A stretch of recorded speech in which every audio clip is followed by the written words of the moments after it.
என்னது மீண்டும் லாக்டவுனா? உலகை அச்சுறுத்தி வரும் ஹண்டா வைரஸ். இன்றைய காலகட்டத்துல புதுசா வைரஸ் உருவாகி உலக மக்களை அச்சுறுத்திக்கிட்டு வருது.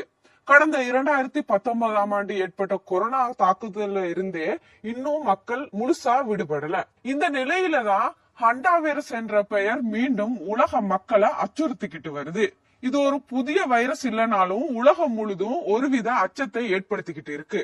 இது அறியப்பட்ட வைரஸா இருந்தாலுமே தற்போது இந்த வைரஸ் தொற்று அதிகரிச்சு மீண்டும் ஆராய்ச்சியாளர்களை கவனிக்க வேண்டிய ஒன்றா மாறி இருக்கு. சரி, இந்த வைரஸ் எந்த நாட்டுல பரவி இருக்கு, எதனால இந்த அச்சம்னு இப்ப பாப்போம். சோசு கப்பல்னாவே நமக்கு ஜாலியா தான் இருக்கும். ஆனா அந்த ஜாலியே இப்போ ஆபத்தா முடிஞ்சிருக்கு. தென்னாப்பிரிக்கா அருகே ஆடம்பர சொகுசு கப்பல் ஒண்ணுல பயணிச்சிருக்க பயணிகளுக்கு ஹண்டா வைரஸ் தொற்று இருக்கிறது கண்டுபிடிக்கப்பட்டு இருக்கு. இதுல 3 பேர் உயிரிழந்திருக்காங்க. மேலும் 5 பேருக்கு இந்த வைரஸ் தொற்று இருக்கிறது கண்டுபிடிக்கப்பட்டிருக்கு. இதனால அந்த கப்பல்ல பயணிச்ச மீதம் இருக்கிறவங்க பயந்து போய் இருக்காங்க, நமக்கும் வைரஸ் இருக்குமோன்னு. இந்த வைரஸ் பாதிப்பால 40% பேர் உயிரிழக்க வாய்ப்பு இருக்கிறதா மருத்துவ வல்லுநர்கள் எச்சரிச்சிருக்காங்க.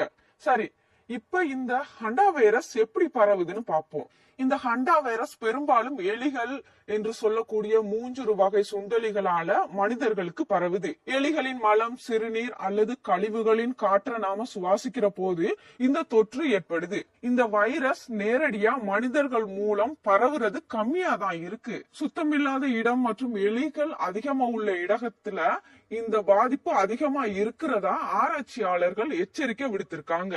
இது அரிதான நோய் இல்லைனாலும் அதன் தாக்கம் மிக தீவிரமாகவே இருக்குமா. இந்த வைரஸ் 2 முக்கிய நோய்களை ஏற்படுத்துது.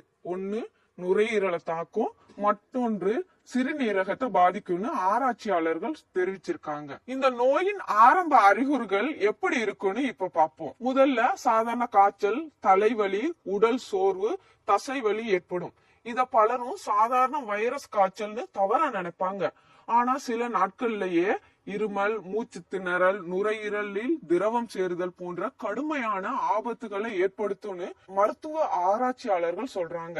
இத தடுக்கிறதுக்கான வழிமுறைகள் என்னன்னு இப்ப பாப்போம். வீட்டை எப்பயுமே சுத்தமா வச்சிருக்கணும். எலிகள் வராம தடுக்க வலைகளை அமைச்சு வைக்கணும். உணவுகளை எப்போதுமே மூடி பாதுகாப்பா வச்சிருக்கணும். நாம எலி கழிவுகளை கிளீன் பண்ணும்போது முகக்கவசம் மற்றும் கையுறைகளை பயன்படுத்துவது மிகவும் முக்கியமா இருக்கு. இந்த வைரஸ் வேகமா பரவக்கூடிய தொற்று இல்லைனாலும் அதன் தாக்கம் அதிக விளைவுகள் ஏற்படுத்தும்னு மருத்துவர்கள் சொல்றாங்க.